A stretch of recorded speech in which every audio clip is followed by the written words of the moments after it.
যেখানে ডাক্তার ফেরত দিয়ে দিচ্ছিল, ডাক্তার বলছিল বাসায় নিয়ে যান। বাসায় নিয়ে যাওয়ার পরে আপনি হয়তো 2 মাস সময় পাবেন। আস্তে আস্তে উনি স্বাভাবিক হয়ে আল্লাহর রহমতে এখন 2 বছর যাবত স্যারের কাছ থেকে ওষুধ করতে কন্টিনিউ। বাবা এখনো 2 বছর সুস্থ আছে, ইনশাল্লাহ ভালো আছে আলহামদুলিল্লাহ। ওয়ালাইকুম রহমতুল্লাহ বরকাতুহু। সম্মানিত দেশবাসী, আমি cancer specialist doctor SM. Sarwar. আজকে মানববন্ধনের জন্য এসেছিলাম উমরা হজ এবং বড় হজের যে বৈষম্য সেটা দূর করার দাবিতে। ইতিমধ্যে সাক্ষাৎ হলো আমার বুলার এক ভাইয়ের সাথে। তার বাবা আমার এখানে ক্যান্সার চিকিৎসা সুস্থ হয়েছিলেন। আমরা একটু তার মুখে শুনবো। আপনার নাম? শাহরুল আলম। আপনার পিতার নাম? সালাউদ্দিন আলম। আপনার মায়ের নাম? আপনার গ্রাম? শহর গুলা। আচ্ছা, আপনার আব্বার কি হয়েছিল বা কোথায় কোথায় চিকিৎসা করেছিলেন, আপনি কিভাবে সুস্থ হয়েছেন একটু দেশবাসীর উদ্দেশ্যে বলেন। আসসালামু আলাইকুম, আমি শাহরুল আলম, বাংলাদেশ পুলিশে নিয়োজিত আছি।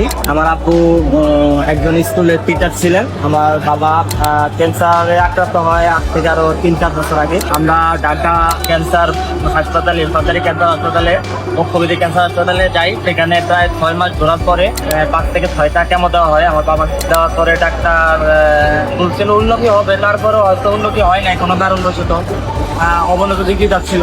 পরবর্তীতে আমি ওনার ঠিকানা পাই। ঠিকানা পাওয়ার পর ওনার সাথে যোগাযোগ করি। যোগাযোগ করার পরে উনি আমাকে প্রথম 1 মাসের ওষুধ দেয়। ওনার সাথে আমি যোগাযোগ করার পর উনি খুব ভালোভাবেই রিপোর্টগুলি দেখছিলেন।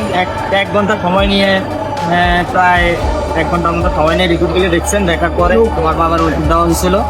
আমি বাসায় নিয়ে যাই।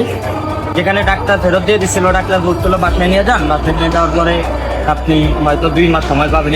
তো আমি ওনার সাথে যোগাযোগ করার পরে ওনার ওষুধ নিয়ে বাসায় যাওয়ার পরে 22 দিন পর আমার বাবা স্ট্রোক করে। স্যারের সাথে যোগাযোগ করি। স্যারে বললো যে উনি একটু সরিষার তেল দিয়ে পরামর্শ দিল আর কি, অনেক পরামর্শ দিল। তো পরামর্শ দেওয়ার পরে আস্তে আস্তে উনি স্বাভাবিক হয়ে আল্লাহর রহমতে এখন 2 বছর যাবত স্যারের কাছ থেকে ওষুধ করতে কন্টিনিউ। বাবা এখনো 2 বছর সুস্থ আছে, ইনশাল্লাহ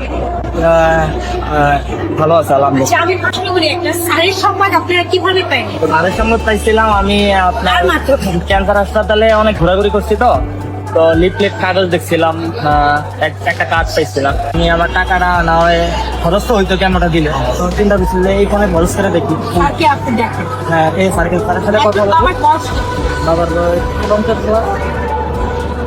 আলহামদুলিল্লাহ, আমরা এই ভদ্রলোকের, এই ভাইয়ের, আমাদের একজন সৈনিক, তার বাবা হচ্ছে ক্যান্সারকে জয় করে